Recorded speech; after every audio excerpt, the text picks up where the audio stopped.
karena Ramadan setengah hari misalnya, ataupun mengerjakan mulai dari ba'da zuhur sampai kepada maghrib atau menjelang maghrib, atau banyak cara.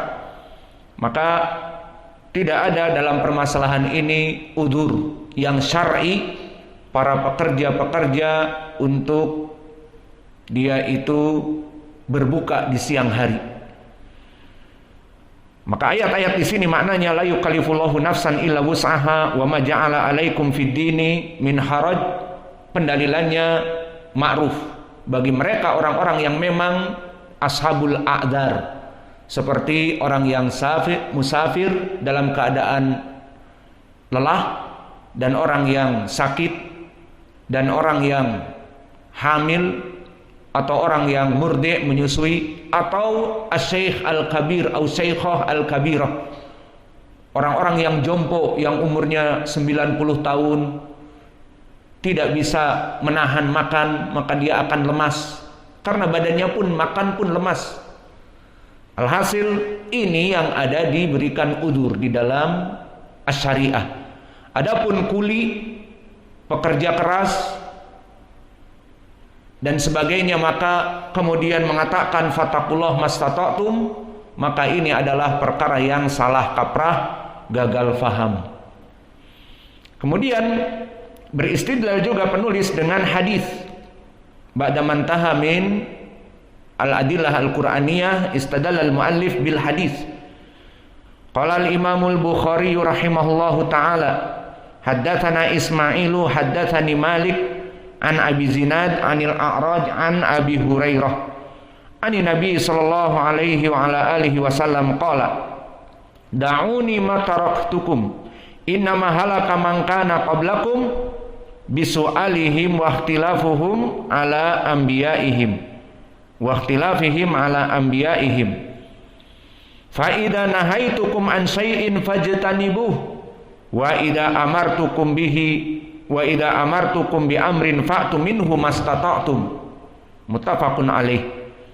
Maka hadis ini sanadnya hadatsana Ismail an Malik. Maka Ismail dari Malik siapa? Ismail ibnu Abi Uwais. Dia memanggil kepada Imam Malik khol, paman dari pihak ibu. Seperti Hudzaifah Abdurrahman dari pihak ibunya, dari orang-orang Yaman, maka dia menyebut khol, itu di Arab. Adapun Hudzaifah dan Abdurrahman dari pihak bapak, dari orang-orang Jawa, orang-orang Mangkujiwo, maka mereka mengatakan ammi, paman. Maka kepada keluarga saya mereka menyebut paman, ammi. Adapun kepada kelompok orang-orang Yaman mereka menyebut khali. Wa kadzalika Ismail. Ismail anak dari kakak perempuan Imam Malik. Berarti dengan Imam Malik keluarga dari ibu. Maka dia mengatakan kepada Imam Malik khal, paman dari ibu, bukan paman dari ayah. Maka kedudukan Ismail telah disebutkan oleh para ulama. Ada yang mengatakan dhaif dan ada yang mengatakan saduq hasanul hadis. Maka dari yang mengatakan dhaif seperti Abul Qasim Al-Lalikai menyebutkan bahwa dia dhaif, dan Imam An-Nasai menyebutkan dhaif, laisa bithiqah. Dan Abu Hatim mengatakan mahaluhu sidq wa kana mughaffalan, bahwa dia itu tertutup akalnya, tidak cerdas dalam periwayatan hadis, hafalannya susah.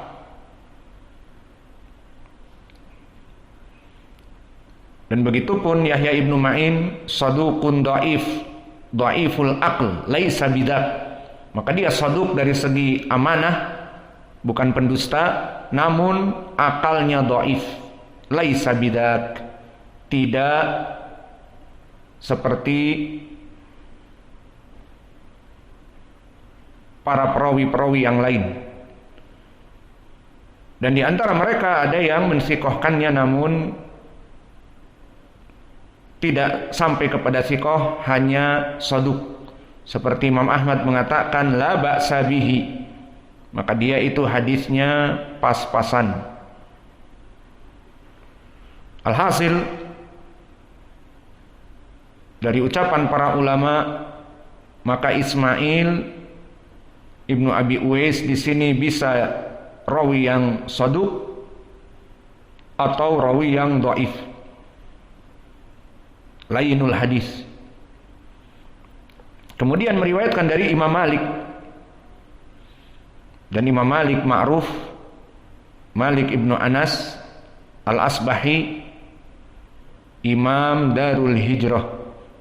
Dia adalah imamnya Darul Hijrah, imam di Madinah, dan mengajar di Masjid Nabawi. Kemudian meriwayatkan dari Abu Zinad Anil A'raj an Abi Hurairah, sanad yang ma'ruf. Maka Abu Zinad dia adalah Abu Abdurrahman Abu Zinad Abdullah ibnu Dakwan, dan dia rawi yang thiqah dan sering terulang. Dan Abu Zinad dithiqahkan oleh para ulama, dan sebagian mengatakan imam, seperti Yahya Ibnu Ma'in mengatakan thiqatun hujjah. Dan berkata Syu'bah Ibnul Hajjaj, Amirul Mukminin fil hadis. Maka ini menunjukkan bahwa kedudukan Abu Zinad Abdullah ibnu Dakwan Abu Abdurrahman dalam keadaan arfa minas thiqah. Kemudian meriwayatkan dari Al-A'raj, dan ini sanad yang masyhur dari Abu Hurairah yang terulang-ulang di Sahih Al-Bukhari. An Abi Zinad Anil A'raj an Abi Hurairah.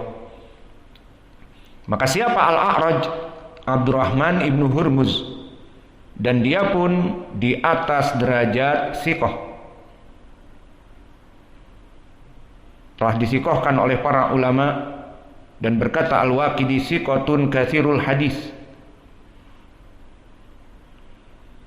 Kemudian meriwayatkan dari Abi Hurairah. Maka hadis ini hadis yang menunjukkan tentang permasalahan al-itaqah adalah syarat. Karena Nabi Muhammad SAW bersabda,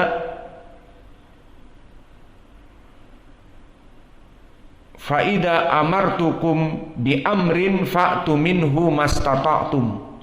Maka jika aku memerintahkan kepada kalian yang wajib atau yang sunnah, maka agar kalian melaksanakannya, mastata'tum, fa'tu minhu mastata'tum. Kalian mengambil kewajiban ini dengan kemampuan kalian. Ini wajah pendalilan di hadis yang muttafaqun alaih ini.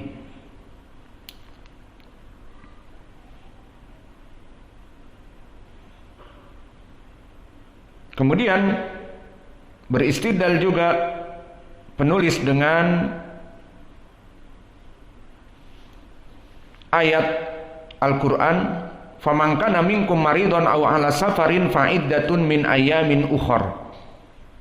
Maka kenapa penulis sekarang beristidlal lagi dengan dalil Al-Quran, padahal tadi sudah menyebutkan hadis? Kenapa tidak digabungkan dengan ayat-ayat yang tadi? Karena penulis ingin memberikan tambih bahwa ayat-ayat yang tadi fattaqullah mastata'tum dan yang lainnya seperti la yukallifullahu nafsan illa wus'aha wa ma ja'ala 'alaikum fid dini min haraj, itu bersifat umum, memberikan pendalilan bahwa Allah memerintahkan untuk melaksanakan kewajiban harus dipenuhi dengan kemampuan. Ini yang diinginkan dari ayat-ayat yang tadi bersifat umum. Maka oleh sebab itu penulis memisahkannya dengan ayat yang sekarang datang. Karena yang sekarang datang pendalilan khusus, pemberian rukhsah kepada dua keadaan manusia di saat menghadapi bulan Ramadan. Yang pertama, faman kana minkum maridon, dia dalam keadaan sakit, aw ala safarin, atau dalam keadaan safar, yang syaratnya safar, yang rajih tidak selama safar, tetapi safar yang masyaqqah.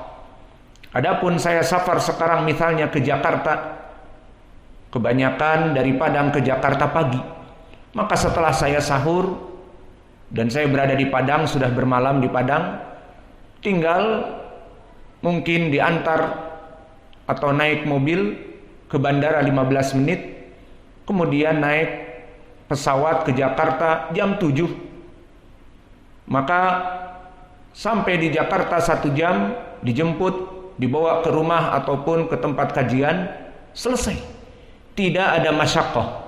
Maka nanti akan ada pembahasan tentang permasalahan puasa dalam keadaan safar. Maka yang rajih, dia tergantung kepada keadaan. Maka di dalam ayat ini, faman kana minkum maridun aw ala safarin, tidak secara mutlak safar. Dari sini ke Solo 90 kilo, 80 kilo bisa masuk kepada safar. Dari sini ke Muara Bungo 90 kilo bisa masuk kepada safar. Namun apakah di saat kita naik mobil 1,5 jam, 2 jam terhitung safar? Dari segi uruf, kembali kepada uruf adat safar, maka orang bisa melaksanakan sholat qasr dan jamak. Namun dari segi pembatal puasa, dalam keadaan cuaca mendung seperti ini, berangkatlah pagi hari jam 9, sampai di sana jam 11, 2 jam di atas kendaraan ber-AC dan nyaman, apalagi dia bukan sopir, tidur di sebelah sopir. Setelah 2 jam dibangunkan sampai rumah atau sampai ke tempat kajian yang dituju. Maka apakah harus berbuka? Tidak. Maka ini pilihan yang tepat permasalahan safar. Alhasil di Al-Quran diberikan rukhsah. Barang siapa yang ingin berbuka, maka fa'iddatun min ayamin ukhor, agar dia berbuka jika capek, namun membayar di hari yang lain. Dan jika dia sakit, maka membayar di hari yang lain. Maka inilah kenapa penulis membedakan ayat ini tidak dimasukkan kepada ayat-ayat yang tadi, karena ayat-ayat yang sebelumnya fattaqullah mastata'tum itu bersifat umum. Adapun di sini bersifat khusus, khusus bagi orang-orang yang sakit dan khusus bagi orang-orang yang safar. Kemudian beristidlal setelah itu dengan hadis pula, dan hadisnya khusus berbicara tentang permasalahan safar juga, menjelaskan ayat-ayat tentang safar tadi. Qala Imamul Bukhari rahimahullahu taala, haddatsana Adam, haddatsana Syu'bah, haddatsana Muhammad bin Abdurrahman Al-Ansari, qala